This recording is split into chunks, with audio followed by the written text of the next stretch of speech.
Samsung Galaxy A35 এবং A55 kidney কাঁপানো দামে লঞ্চ হয়ে গেছে ইন্ডিয়া সহ গ্লোবালি। তবে আজকের ভিডিওতে কথা বলবো শুধু গ্যালাক্সি A55 5G এই ফোনটাকে নিয়ে। ডিজাইনটা গতবারের মতোই গ্যালাক্সি A54 ফোনটার মতোই আছে, খুবই মিনিমালিস্টিক ডিজাইন, পেছনে 3টা রিয়ার ক্যামেরা সেট আপ। তবে এবার স্যামসাং এর এ সিরিজে প্রথমবারের মতো তারা ফোনটাতে অ্যালুমিনিয়ামের ফ্রেম ইউজ করেছে, সেই সাথে ফোনটার সামনে এবং পেছনে কর্নিং গরিলা গ্লাস ভিক্টাস প্লাসের প্রোটেকশন থাকছে।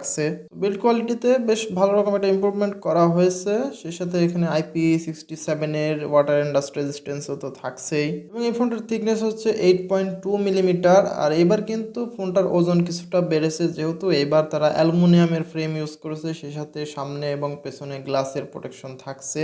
এই ফোনটার ওজন হচ্ছে 213 গ্রাম এবং ফোনটাতে ডিসপ্লে হিসেবে থাকছে 6.6 ইঞ্চির ফুল এইচডি প্লাস রেজলিউশনের একটা সুপার অ্যামোলেড ডিসপ্লে। এখানে 120 হার্টজের রিফ্রেশ রেটও থাকছে, সেই সাথে HDR10 প্লাসের সাপোর্টও থাকছে এবং এই ডিসপ্লেটা আউটডোরে সর্বোচ্চ 1000 নিটসের পিক ব্রাইটনেস দিবে। সো ডিসপ্লে নিয়ে কমপ্লেন করতে কোনো জায়গায় নাই। স্যামসাং সবসময় তারা টপ কোয়ালিটির ডিসপ্লে ইউজ করে, তবে এখানে সমস্যা হচ্ছে তারা বেজেলটা একটু বড় রাখে। ফোনের চারিদিকে যে বেজেল আছে এটা একটু চোখে পড়ার মতো। এবং এই ফোনটাতে পেছনে ক্যামেরা হিসেবে থাকছে 3টা ক্যামেরা সেট আপ, যার মেইন ক্যামেরা 50 মেগাপিক্সেলের, সেই সাথে ওআইএস তো থাকছেই এবং আরও একটা 12 মেগাপিক্সেলের আল্ট্রা ওয়াইড অ্যাঙ্গেল লেন্স থাকছে, সেই সাথে আরও একটা 5 মেগাপিক্সেলের ম্যাক্রো সেন্সর থাকছে। সো তারা তাদের এই এ সিরিজে খুবই ডিসেন্ট একটা ক্যামেরা সেট আপ ইউজ করে। সামনে সেলফি ক্যামেরা হিসেবে থাকছে 32 মেগাপিক্সেলের সেন্সর। সো ওভারঅল ক্যামেরা পারফরমেন্সটা ভালোই হবে আশা করা যায়। তবে প্রসেসর হিসেবে কিন্তু এবার তারা তাদের নিজস্ব তৈরি Exynos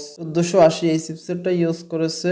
আর Exynosের প্রসেসর তো পারফরমেন্সের দিক থেকে সবসময় পিছায়ে থাকে এবং এই চিপসেটটা থেকে খুব বেশি এক্সপেকটেশন রাখাটা ঠিক হবে না। মোটামুটি ডিসেন্ট একটা পারফরমেন্স পাওয়া যাবে।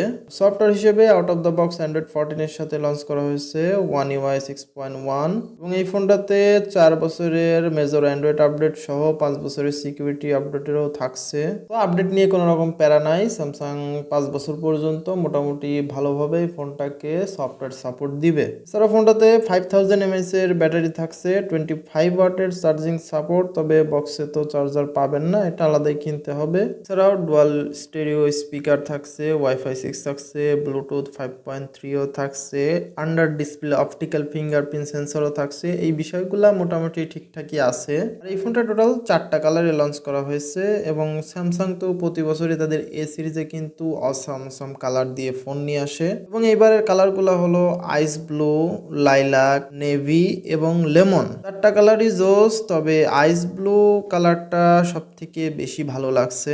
এখন যদি দামের কথা বলি, এবার কিন্তু দামটা বেশ অনেক হাই প্রাইজেই গ্লোবাল সহ ইন্ডিয়াতেও লঞ্চ করা হয়েছে।